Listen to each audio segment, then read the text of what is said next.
तर आता अशा एका मित्राला आपण भेटणार आहोत जो 1-2 नव्हे तर 25 वर्षांपासून नित्यनियमानं पक्ष्यांची सेवा करतोय, पक्ष्यांच्या खाण्यापिण्याची काळजीही घेतोय।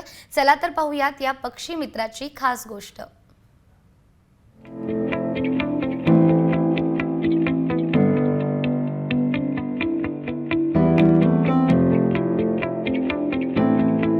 सुधागड तालुक्यातील पक्षीमित्र म्हणून सचिन मजेठिया हे प्रसिद्ध आहेत। सचिन मजेठिया हे व्यवसायानं व्यापारी आहेत। गेल्या 25 वर्षांपासून पक्ष्यांना दिवसातून 3 वेळा ते धान्य खायला देतात। त्यांची नित्यनेमानं सेवा करतात। आमच्याकडे हे जे पक्षी येतात, कावळे, चिमण्या, कवडे, नंतर हे कुत्रे, गाई, मांजरी, हे सगळे जे प्राणी पक्षी जे येतात यांना गेले 20-25 वर्ष आम्ही आमच्या आईवडिलांपासून त्यांना रोज सकाळी, दुपारी, संध्याकाळी 3 टाईम आम्ही खायला प्यायला देत असतो। आणि हे गेले 20-25 वर्ष आमच्याकडे असंच चालू आहे, व्यवस्थित चालू आहे। एक काही दिवस खंड नाही।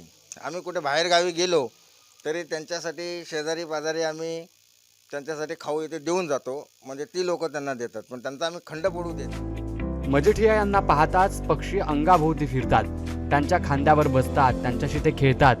सकाळी 9, दुपारी 12, संध्याकाळी 6 ही पक्ष्यांच्या जेवणाची वेळ आहे। जशी काय पक्ष्यांची शाळा भरल्यासारखं त्या ठिकाणी दृश्य पाहायला मिळतं। त्यांच्या घरासमोर हे सगळे पक्षी ठरलेल्या वेळेत येतात।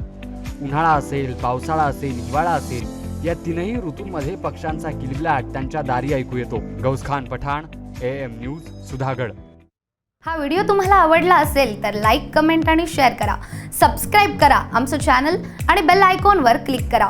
तसंच डाउनलोड करा आमचं ॲप आणि भेट द्या आमच्या वेबसाईटला www.amnews.live वर।